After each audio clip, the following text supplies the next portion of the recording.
Thank you very much, Madam Irina, for being here, the Director of UNESCO. And so I would just like to ask you a few questions because the audience are really interested to know about your tenure. So I'll start with the first question. So as a Director General in UNESCO, what is the best thing you have accomplished in your tenure? Well, it's difficult to speak about myself, but I would say the idea that heritage, culture is important for peace, for reconciliation, for security was something that I really worked very hard on. The times were different, very difficult. It was the war in Syria, it was the advent of extremism in the Middle East, and the destruction of some very emblematic heritage in Africa, in Mali also. And I thought that my responsibility, my high responsibility as Director-General of UNESCO is crime, Security Council were about it. Absolutely. Of course, the challenges and the work that you have done, it's absolutely stunning and accomplished by you. And we are all on to the next question. So I just want to know that, in what ways do you believe UNESCO has evolved since your leadership, and what direction would you like to see it taking in the future? Well, I think UNESCO is a great organization. It has always stood for education. UNESCO, great ideas have been born in at UNESCO. The idea about education, global education, the idea that sustainability, also people tend to forget, but it was at the conference. Absolutely. Renewable energies. Exactly. UNESCO, the concept of heritage, the global, as something that unites humanity and not divides.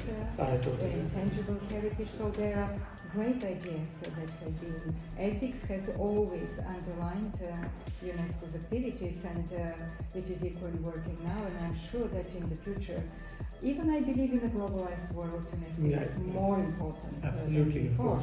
Precisely with this notion about diversity and maintaining the diversity.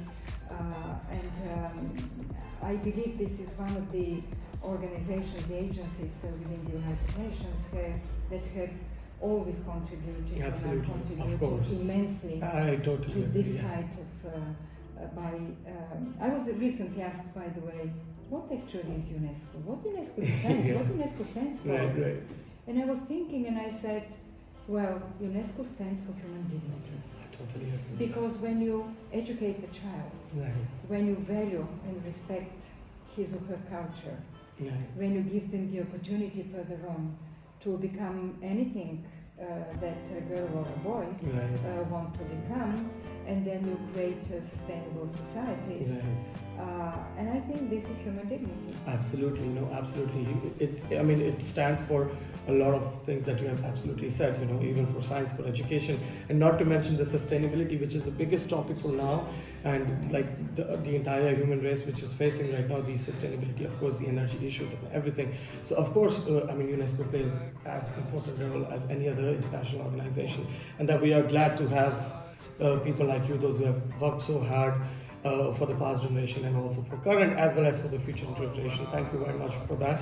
And last but not the least, what would you like to say to the young generation, the students, those who are trying to build up their career in diplomacy and in international organization? What message would you like to give to them?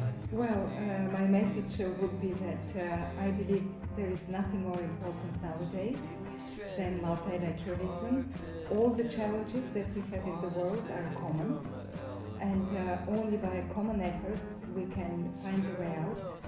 I believe that young people are very sensitive to many of these challenges. They should be relentless in defending the right values of human dignity, of human rights, standing for these values, and not to be afraid of the change. I think that the ancient Greek philosopher Socrates said that there is nothing more constant in life than change. Absolutely. Embrace change and move forward. There you go. Well, thank you very much, Madam Irina. Thank you very much, guys, for watching it. Thank you so much for your time. I really appreciate it, and thank you very much for being here today in the Institute of Cultural Diplomacy and giving us the insight of what is happening in UNESCO. I really appreciate it. Thank you so much. Thank you very much.